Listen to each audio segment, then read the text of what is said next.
السلام عليكم ورحمة الله تعالى وبركاته. الحمد لله نحمده ونستعينه ونستغفره ونؤمن به ونتوكل عليه ونعوذ بالله من شرور أنفسنا ومن سيئات أعمالنا من يهده الله فلا مضل له ومن يضلل فلا هادي له ونشهد أن لا إله إلا الله وحده لا شريك له وأشهد أن سيدنا ونبينا ومولانا محمد عبده ورسوله صلى الله عليه وعلى آله وأصحابه أجمعين. أما بعد، قال الله تعالى في القرآن العظيم والفرقان المجيد: أعوذ بالله من الشيطان الرجيم. بسم الله الرحمن الرحيم. ربما يود الذين كفروا لو كانوا مسلمين أو كما قال الله تعالى. அருமையானவர்களே, நன்றிற்கும் பாசத்திற்குரியவர்களே, அல்லாஹ்வின் நல்லடியார்களே, இன்றைக்கு ஓதப்பட்ட ஆயத்துகள் அல் ஹஜர் என்ற ஆயத்து ஓதப்பட்டது. அதைவிட முக்கியமான ஒன்று, 11வது 10 நோன்புகள் கடந்து 11வது நோன்பில் நாம் காலெடுத்து வைத்திருக்கின்றோம். அல்லாஹ்வுடைய ரஹ்மத்தை பெற்றதற்கு பின்னால் ரப்புடைய மிகப்பெரிய பாக்கியமான அவன் மன்னிக்கக்கூடிய தன்மைக்கு என்ன செய்திருக்கோம். அல்லாஹ் மன்னிக்கக்கூடிய இந்த 10 நாள், அடுத்த 10 அவனுடைய மன்னிப்பு வழங்கக்கூடிய நாள். எவ்வளவு முடியுமோ அல்லாஹிடத்துல பாவ மன்னிப்பு இந்த மாதத்திலே நாம் தேடிக்கொள்ள வேண்டும். அதிலேயும் இந்த 10 மிக குறிப்பான ஒரு 10. அல்லாஹ் ஜல்ல ஷானஹு வ தஆலா அவன் வழங்கக்கூடிய அந்த 10 மன்னிப்பு என்பது ரொம்ப பாக்கியமானது. அப்படி இல்லைன்னா என்ன நடக்கும்? ருப்பமா யவத்துல் லதீன கஃபரு லவ் கானு முஸ்லிமீன்.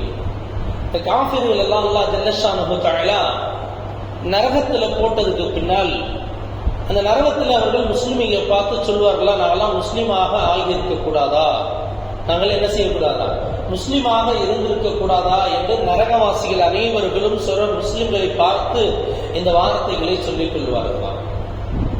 ஹஜ்ரத் ரசூலுல்லாஹி ஸல்லல்லாஹு அலைஹி வஸல்லம் இதா கான யௌமுல் கியாமத்தி, கியாமத்துடைய நாளில நடக்கக்கூடிய நிறைய விளக்கங்களை இங்கே சொல்லப்பட்டிருக்கு. இந்த நரகவாசிகள்ல நிறைய பேர் என்ன செய்வாங்க, ஒன்று காஃபிர்கள் எல்லாம் ஒன்று சேர்ந்து சில முஸ்லிம்கள் நரகத்தில் இருப்பதை பார்ப்பார்களாம். முஸ்லிம்கள் நிறைய பேர் அதுல இருப்பாங்களா. இப்ப நாங்க தான் இஸ்லாத்தை ஏற்றுக்கொள்ள, அல்லாஹ் ரப்புன்னு நாங்க ஏற்றுக்கொள்ளல, அதனால என்ன செய்யலாம், தண்டனையை நாங்கள் நரகத்துல அனுபவிச்சுட்டு இருப்போம். இப்ப நீங்க எல்லாம் எதுக்கு இப்ப உள்ள இருக்கிறீங்க, உங்களுக்கு என்ன காரணம், என்ன நேர்ந்தது அப்படின்னு சொல்லி அவர்கள் கேட்பார்களாம். அவர் கேட்கும் போது முஸ்லிம்கள் சொல்லுவாங்களா, நாங்க அல்லாஹ் தான் சொன்னோம், ரசூல் தான் சொன்னோம், ஆனால் அவன் இட்ட கட்டளைகள், அவன் கொடுத்த பரந்துகள், அவன் செய்ய சொன்ன அமல்களை எதையும் நாங்கள் உலகத்தில் செய்யல. நாங்கள் எதையும் என்ன செய்யல, உலகத்துல எந்த நல்ல காரியங்களும் செய்யல. அவனுடைய கடமைகளை சரிவன நாங்கள் உலகத்துல நிறைவேற்றாததினால் நாங்கள் உள்ள இருக்கிறோம். உள்ள என்ன செய்யறோம், நாங்கள் உள்ள இருக்கின்றோம். ருப்பமா யவத்துல் லதீன, இந்த ஆயத்துடைய முழு விளக்கமே இந்த ஹதீஸை கொண்டு முழு விளக்கம் கொடுக்கின்றார்கள். அவங்க அப்படி பேசிட்டே இருக்கும் போது கிட்டத்தட்ட ஒரு 1000 வருஷங்களுக்கு மேல கடந்துருமா நரகத்துல. அப்ப நம்ம தவறுகள் உலகத்துல செய்யக்கூடிய முஸ்லிமா இருந்தாலும் சரி, யாரா இருந்தாலும் சரி, நரகத்துக்கு நிச்சயமா தள்ளப்படுவாங்க. அவங்க அப்படி பேசிட்டே இருக்கின்ற பொழுது ஒரு கிட்டத்தட்ட ஒரு 1000 வருஷங்களுக்கு மேலாக சில முஹத்திஸீன்கள் சொல்றாங்க, இல்ல அதுக்கெல்லாம் கணக்கே கிடையாதுன்றாங்க. அப்படி அவங்க பேசிட்டே இருக்கும் போது உடனே மலக்குமார்கள் கட்டளை இடுவார்களாம், அல்லாஹ்வுடைய ரஹ்மத் உங்களுக்கு வந்து விட்டது, நீங்க எல்லாம் கிளம்புங்கன்னாங்களாம், நரகத்திலிருந்து நீங்கள் வெளிவாகுங்கள். அவங்க வெளியில விட்டு என்ன செய்வாங்க, வாசல்ல விட்டு வெளிச்சுறாங்க, ஒவ்வொருத்தரா வெளியில வருவாங்களாம். அதை பார்த்த உடனேதான் இந்த காஃபிர்கள் சொல்வார்கள், லவ்கானு முஸ்லிமீன், நாங்கள் முஸ்லிமாக இருக்கக்கூடாதா என்ற வார்த்தை அவர்கள் சொல்வார்கள் என்பதாக முஹத்திஸீன்கள் சொல்றாங்க. இந்த வந்த முஸ்லிம்களை அல்லாஹ் ஜல்ல ஷானஹு வ தஆலா மன்னிக்கின்றான், ரஹ்மத்தை கொண்டு மன்னிக்கின்றான். அவனுடைய ரஹ்மத்து, இந்த ரஹ்மத் இருக்கா இல்லையா, மிக பாக்கியமானது அல்லாஹ்வுடைய ரஹ்மத்து. அவன் கிருபையை கொண்டு மன்னிக்கின்றது மிகப்பெரிய நிஅமத்து. அவன் மன்னிச்சு உள்ள கூட்டிட்டு போவான் என்பதாக முஹத்திஸீன் சொல்றாங்க. இங்க ரசூலுல்லாஹி ஸல்லல்லாஹு அலைஹி வஸல்லம் நம்ம விளங்கக்கூடிய விஷயம் என்ன தெரியுங்களா, ரஹ்மத்து, மன்னிப்பு, இந்த ரெண்டு விஷயம் இந்த ரெண்டு 10ல நம்ம கிடைக்குதா. இந்த 2 10லயும் இந்த ரெண்டுமே கிடைக்காத சில நபர்கள் இருப்பாங்க. அவங்க செஞ்ச பாவத்தினுடைய விளைவு. இங்க ரஹ்மத்தை கொண்டு அல்லாஹ் நரகத்திலிருந்து எடுக்கிறான்ல, சில நபர்களை நரகத்திலிருந்து அல்லாஹ் எடுக்காமையே சில பேரை வைத்திருப்பான். ரொம்ப நாள் இந்த ஒரு கூட்டம் வந்ததுக்கு பிறகு இன்னும் நிறைய பேர் உள்ள வச்சிருப்பாங்க. இது யாருக்கு அப்படின்னு சொன்னா, உலகத்தில் வாழ்கின்ற பொழுது பெருமை அடித்தவர்களுக்கு, உலகத்துல வாழும்போது என்ன செய்யறாங்க, பெருமையை அடித்துக் கொண்டு திரிகிறார்களா இல்லையா, அவர்களை அல்லாஹ் ஜல்ல ஷானுஹு தஆலா ரெண்டு பாவத்தின் பெரும்பாவம், அந்த பெரும்பாவம் ரெண்டு பாவம் செஞ்சுட்டாங்க அப்படின்னு சொன்னா உலகத்திலேயே மன்னிக்க மாட்டான், ஆகிரத்திலேயே மன்னிக்க மாட்டான். ஒண்ணு அல்லாஹ்வுக்கு இணை வைக்கிறது, இரண்டாவது நான் என்ற அகம்பாவத்தில், நான் என்ற இதுல நான் தான் எல்லாமே சொல்லி உலகத்துல பெருமை அடிக்கிறவனுக்கு ரஹ்மத், அல்லாஹ்வுடைய ரஹ்மத் முதன்மையாக கிடைக்காது. ரெண்டாவது அல்லாஹ்வுடைய மன்னிப்பு கிடைக்காது. இங்க மட்டுமல்ல, உலகத்திலேயே கிடைக்காது, ஆகிரத்திலேயே கிடைக்காது. உலகத்திலேயும் கிடைக்காது, ஆகிரத்திலேயே அல்லாஹ் தரமாட்டான் என்பதாக ரசூலுல்லாஹி இந்த ஹதீஸை கொண்டு முஹத்திஸின்கள் நிறைய விஷயங்கள் முஃபஸ்ஸிரின்கள் எழுதுகின்றார்கள். அதனால எந்த பாவத்தையும் மன்னிச்சிடறான் அல்லாஹ். இந்த பெருமையை மட்டும் இருக்காங்க, நான் யாரு தெரியுமா அப்படின்னு நிறைய பேர் சொல்றது உண்டு நம்மள. நான் யாரு தெரியுமா, நான் நினைச்சா அவ்வளவுதான் அப்படின்னு நான் இந்த வார்த்தை இருக்க தெரியுமா, ரப்புக்கு ரொம்ப பிடிக்கிறது இல்ல. படைத்த ரப்பே என்ன செய்யறது கிடையாது, அல்லாஹ்வே பெருமை அடிக்கிறது கிடையாது. அல்லாஹ் என்ன அவன் நினைச்சா என்ன செய்யலாம், உலகத்து மொத்தமா எல்லாரும் கொண்டு நான் தான் ரப்பு பாரு அப்படின்னு சொல்லி காட்ட முடியாதா, நான் தான் உன்னை படைச்சேன், நான் தான் உனக்கு எல்லாம் செஞ்சேன். அவன் பெருமைக்காக அவன் செய்யணும்னு நினைச்சு எவ்வளவு செய்யலாம் இல்லையா. அல்லாஹ் இன்னி வரைக்கும் என்ன செய்ய, மறைவாகவே இருக்க ரப்பு, மறைவானதை கொண்டு நாம் ஈமான் கொண்டிருக்கோம் இல்லையா. ஏன் அதை கூட நமக்கு சிறப்பிப்பதற்காகவே அல்லாஹ் என்ன செஞ்சிருக்கின்றார், நான் மறைந்த நிலையில் இருக்கும்போது நீ ஈமான் கொண்டிருக்க இல்லையா, அதனால உனக்கு சொர்க்கத்தை தரம்றார் ரப்பல் ஆலமீன். ஆனால் உலகத்தில் அல்லாஹ் ஜல்ல ஷானுஹு தஆலா பெருமை அடிக்கக்கூடியவர்கள் மற்றும் என்னது அப்படின்னு சொன்னா அல்லாஹ்வுக்கு இணை வைக்கக்கூடியவர்களே, இந்த ரெண்டு நபர்களுக்கு ரப்புடைய ரஹ்மத்து கிடைக்காது, அவனுடைய மன்னிப்பு கிடைக்காது. அவனுடைய மன்னிப்பு என்ன செய்யாது, எக்காரணத்தையும் அல்லாஹ் தரமாட்டாராது. நிறைய உதாரணங்கள் முஃபஸ்ஸிரின்கள் எழுதுறாங்க. ஹஜ்ரத் மூஸா அலைஹிஸ்ஸலாத்து வஸலாம் அன்னவர்கள், நான் முடித்து விடுகின்றேன். மூஸா அலைஹிஸ்ஸலாத்து வஸலாம் அன்னவர்கள் எழுதுறாங்க, தூர் சினா மலைக்கு போனாங்க, நேரா போய் வாயில உட்கார்ந்துட்டாங்க.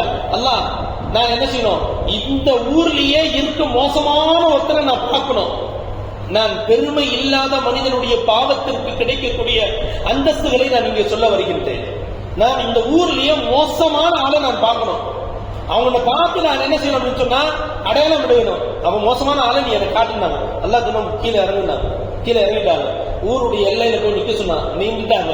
இப்போ ஒருத்தர் வருவார் இந்த பக்கமா, அவன் தான் ஊர்ல மட்டுமல்ல உலகத்திலேயே மோசமான ஒரு மனிதன், அவன் உலகத்திலேயே ரொம்ப மோசமானவன், அவனை நீங்க பாத்துக்கீங்கன்னாங்க. மூஸா அலைஹிஸ்ஸலாம் நின்றுட்டே இருந்தாங்க.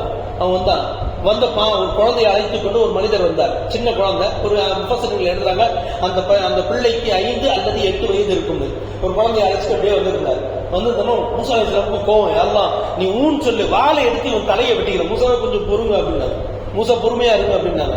அந்த மனுஷன் அப்படியே கடந்து போயிட்டாரு. மறுநாள் என்ன நேரம், ஒரு நாள் முடிந்ததற்கு பின்னால் மறுநாள் தூர் சினா மலைக்கு போயிட்டாங்க.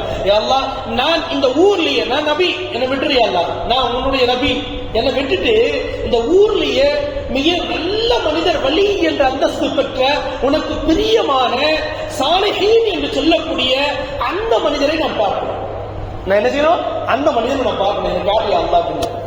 அப்படியா, ஊருக்கு எல்லையில போய் இறங்கி கீழே போய் நின்று அதே இடத்துல போய் நில்லுங்க, நாங்க அதே இடத்துல போய் நின்றாங்க. போறதுக்கு முன்னாடி என்ன செய்ய, மூஸா அலைஹிஸ்ஸலாம் நேரா போய் குளிச்சுட்டாங்க. குளிச்சுட்டு நல்ல ஆடையை உடுத்திட்டு அத்தர்லாம் பூசிக்கிட்டு இன்னைக்கு வரக்கூடிய நல்ல அமைச்சர் அவர்கிட்ட என்ன செய்யணும், இஸ்திக்பார் நினைச்சணும், அவர்கிட்ட முசாஃபா செய்யணும், அல்லாஹ்வுடைய பிரியத்திற்குரியவராச்சு அப்படின்னு நினைச்சிட்டு போய் நின்றாங்க. வெளியில அந்த ஓரத்துல போய் நின்றாங்க. நின்றவர்கள் என்ன செய்யறாங்க, பார்த்துட்டே எதிர்பார்த்துட்டே இருக்காங்க. பார்த்தா நேற்று எந்த மனிதர் வந்தாரோ அதே மனிதர் தன் பிள்ளையை அழைத்து கொண்டு அதே மனிதர் வராது. மூஸா அலைஹிஸ்ஸலாமுக்கு ஒன்றும் புரியல, கோபம், ஆத்திரம். ஒரு பக்கம் என்ன செய்யுது அப்படின்னு சொன்னா மிகப்பெரிய இது இருக்கு, என்ன செய்யுதுன்னு தெரியல, ஒன்னும் புரியல. மூஸா அலைஹிஸ்ஸலாத்து வஸலாமுக்கு என்ன செய்யணும்னு தெரியல. ஒரு பக்கம் யோசிச்சுட்டே இருக்காங்க. அவர் கடந்த முசாஃபா செய்யணும்னு நினைச்சாரு, முசாஃபா செய்யல, வானபவம் செய்யல, அப்படியே நின்ட்டாங்க. நேர புருஷ மலைக்கு அப்பவே எழுந்து மேலே போயிட்டாங்க. அல்லாஹ் என்ன இது ஒண்ணும் புரியல, மூஸா பொறுமை பொறுமை, ஏன் நீ என்ன ஆச்சு, எனக்கு புரியுது நீங்க என்ன கேட்க வரீங்கன்னு. நான் சொல்றேன்ல, இப்ப நீங்களே தீர்ப்பு செஞ்சுக்கீங்க. அல்லாஹ் சொன்னாங்க, அவன் நேற்று நீங்க பார்த்துட்டு போனப்ப அந்த பிள்ளையை அழைச்சிட்டு போனார்ல, போகும்போது எனக்கு அந்த பிள்ளை கேட்டுச்சு அந்த குழந்தைய பார்த்து, அக்கா இந்த மலை இருக்குல்ல, இந்த உலகத்திலேயே வந்து இந்த மலை இவ்வளோ பெருசா இருக்குல்ல, இதை விட ஏதாவது பெருசா இருக்கா? இந்த பூமி பெருசுப்பா அப்படின்னா அந்த பிள்ளை வந்து தந்தை சொன்ன வார்த்தை, அந்த பிள்ளையுடைய தந்தை சொன்னாம பூமி மிக பெருசுப்பா அப்படின்னா. அப்படியா? இன்னும் கொஞ்சம் தூரம் போறோம்னா பூமியை விட பெருசு என்ன இருக்குது? கடல் இருக்கு. மூசா அலைஹிஸ்ஸலாம் அந்த மனிதர் என்ன செய்தார்? அந்த பிள்ளைகிட்ட விளக்கம் சொல்லிட்டு வந்தார். கடல் இதை விட பெருசு அப்படின்னாங்க. கடலை விட எது பெருசுன்னு அந்த பிள்ளை கேட்குது. அந்த தந்தை சொன்னாரா, இதை விட பன்மடங்கு பெருசு வானம், இதை விட பன்மடங்கு என்னது பெரியது வானம். அடுத்து அந்த பிள்ளை கிடைச்சா இந்த வானத்தையும் பூமியும் என்னது மலையும் இதை விட எது பெருசு அப்படின்னு கேட்டார். கேட்டதுக்கு அந்த தகப்பன் என்ன செஞ்சாருன்னா அழ ஆரம்பிச்சுட்டாரு. கடுமையா அழுகுறாரு. பிள்ளைக்கு ஒண்ணுமே புரியல. அந்த குழந்தை என்னன்னு கேக்குது. சொன்னார் அவரு, இந்த கடல் இந்த பூமி இதை அத்தனையுடன் பெரிது உன் தகப்பனுடைய பாவம் நிறைந்தது, உன் தகப்பனுடைய பாவம் மிக பெருசு அப்படின்னாரு. சொல்லிவிட்டு அவரழ அந்த பிள்ளை அழகார். அவரழ பிள்ளை அழகார். அழுது கொண்டே இருந்த பிள்ளை ஒரு வார்த்தை கேட்டது. ஒரு வார்த்தை அந்த தகப்பனை பார்த்து கேட்டுச்சா, இத உன் பாவத்தை விட மிகப்பெரிய எது அப்படின்னு கேட்கும் போது அந்த மனிதர் சொன்னாரா, என் பாவத்தை விட அல்லாஹ்வுடைய ரஹ்மத் மிக பெருசு. என் பாவத்தை விட மிகப்பெரியது அல்லாஹ்வுடைய ரஹ்மத்.